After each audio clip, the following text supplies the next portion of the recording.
दरम्यान सरदार पटेल जर आज असते तर पाक सोबत मॅच झालीच नसती असं उद्धव ठाकरेंनी म्हटलेलं आहे। मोदी आजवरचे सर्वाधिक कमकुवत पंतप्रधान असल्याचा निर्वाळा सुद्धा उद्धव ठाकरेंनी दिला। उद्धव ठाकरेंनी भाजपवरती आणि मोदी सरकारवर निशाणा साधलेला आहे।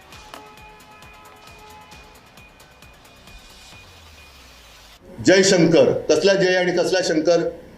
हे जयशंकर तेव्हा त्यांचे मला वाटतं अधिकारी होते, सेक्रेटरी होते।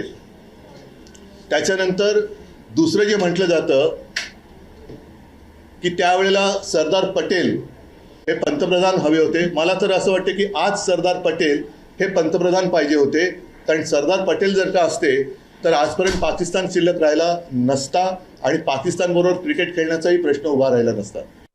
आम्हाला असं वाटलं होतं की एक कणखर पंतप्रधान आपल्या देशाला लाभेल, म्हणून आम्ही तेव्हा त्यांना पाठिंबा दिला होता। पण आपली विदेश नीतीसुद्धा ही सरपटणारी ठरलेली आहे। अतिशय म्हणजे बुळबुळीत गुळगुळीत पाठकणाहीन असं हे सरकार आपल्याला काय न्याय देऊ शकेल आणि पाकिस्तान तर सोडाच, पण पाकव्याप्त काश्मीर आपल्या देशात परत आणू शकेल यावर आता माझा विश्वास नाही राहिलेला।